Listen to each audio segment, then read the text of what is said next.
The town of Rust Creek sat under a hazy, sweltering sun. Its wooden sidewalks creaked under worn boots, its saloons echoed with whiskey-stained laughter, and the church bell rang hollow, rarely calling anyone in. But on that particular afternoon, the square held something more somber than a Sunday sermon, an orphan auction. 3 sisters stood on the wooden platform near the livery stable, thin arms wrapped around each other, their eyes wide with fear and dust. The eldest, Ellie, barely 12, clutched the hands of her younger siblings, 6-year-old Joe and 4-year-old Rosie. Their parents had died in a fire that winter, and the preacher claimed the town couldn't afford to keep feeding them. Men grunted, women whispered, but no hands raised. No one wanted the burden. Ellie stood straighter, her chin trembling but proud. She wouldn't cry. Not again. Until a woman stepped out of the crowd. She wore a faded blue dress, travel-stained and creased at the waist. Her red hair was swept up beneath a bonnet, and her green eyes held something fierce, something broken, but not beaten. "I'll take them," she said. A murmur swept through the crowd. The sheriff squinted. "Miss, you sure? 3 mouths to feed, and you just off the coach this morning. You the mail-order bride from Kentucky." "I am," she replied. "My name's Clara Beaufort, and I won't stand by while children are treated like livestock." Chapter 2. A Bride with No Groom. Clara hadn't come to Rust Creek for love. She'd answered an ad from a widowed rancher, a Mr. George Whitcomb, desperate for help raising his twin boys. She'd long given up on love after her first husband died in the war, and the doctors told her she'd never bear children. Clara hoped to find peace, perhaps purpose. But when she arrived that morning, her heart sank. George was gone, shot dead in a land dispute just days before her arrival. "I'm sorry, miss," the sheriff said. "His land's going up for claim. You'll find no home there now." Clara wandered the town all morning, suitcase in hand. No prospects, no man, no job. But when she saw those girls on the platform, it was like God had cracked open the door. That evening, Clara brought the sisters to the room she'd rented above the old bakery. She set out a loaf of bread and boiled water for a proper bath. Joe eyed the tub suspiciously. "You ain't gonna leave us. I'll YA." Clara knelt down, brushing Joe's tangled hair back. "No, sweetheart, I don't leave the people I love." "But you don't even know us," whispered Ellie, her voice raw.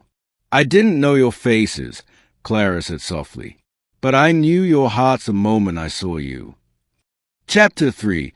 A Cowboy with a Broken Past. Clara knew she couldn't keep the girls forever on kindness alone. She needed work. But who would hire a woman with 3 children and no husband? That's when she met Wade Colton. He was tall, broad-shouldered, and sunburned beneath his hat. A former gunslinger, Wade had walked away from outlaw life 5 years ago, buying a run-down ranch on the outskirts of Rust Creek with every penny he'd owned, and regretted. Folks didn't trust him much, and he didn't blame them. Clara approached him at the general store while the girls clung to her skates.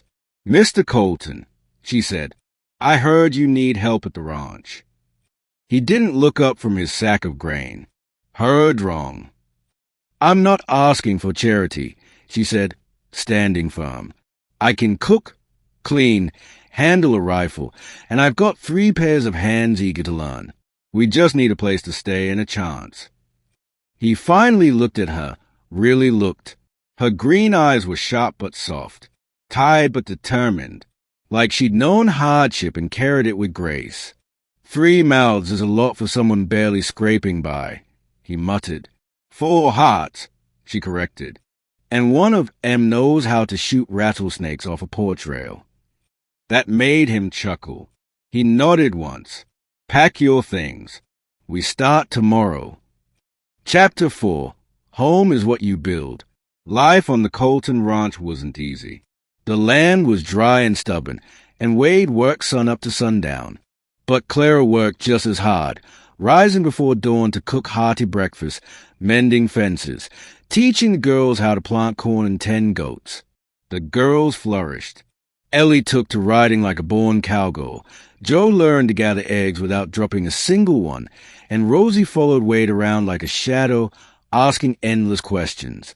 Wade, who had long sworn off anything close to family, began to soften.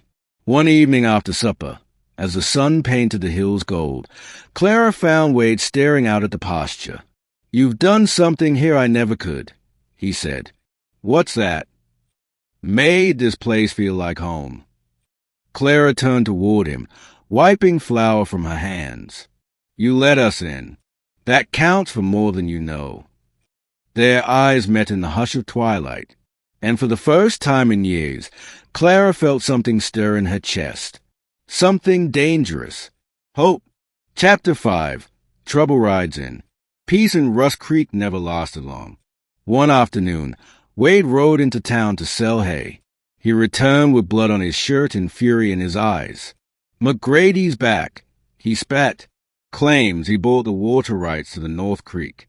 He's threatening to take the land." Clara's chest tightened. "But we need that creek to keep the herd alive." "I know. He'll be back in 3 days, with guns." Clara reached for the rifle over the fireplace. "Then we'll be ready." "No," Wade said. "I don't want you or the girls anywhere near this." "And I'm not letting you face them alone," she snapped. That night, as the girls slept, Clara and Wade sat on the porch, oil lamp flickering between them. "You left the outlaw life behind," Clara whispered. "But would you kill to protect this?" He didn't answer right away. Then, softly, "Only if I had something worth protecting, Dut." She reached for his hand. "You do." Chapter 6. Fire and Redemption. McGrady rode in just after sunrise, flanked by 3 men armed to the teeth. Wade stood in front of the barn, rifle across his chest.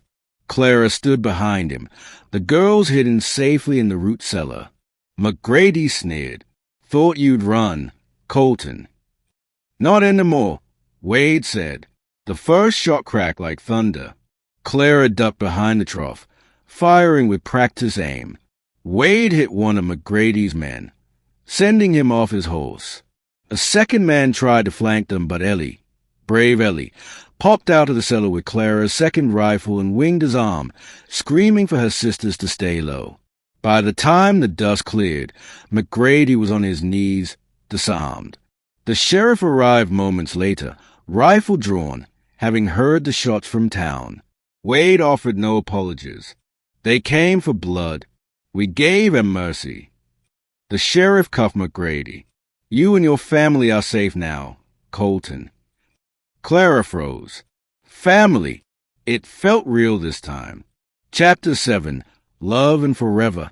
A week later, Clara stood on the porch, drying dishes in the breeze as Rosie ran through the yard, laughing.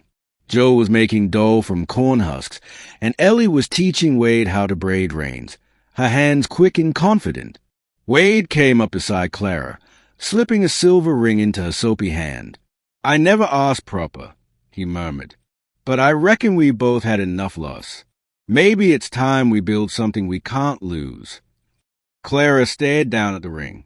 "You want to marry a barren widow with 3 children who aren't hers by blood." "I want to marry the woman who gave me back my soul," he said. "And them girls gave me my heart." Tears sprang to her eyes. "Then you better ask them too."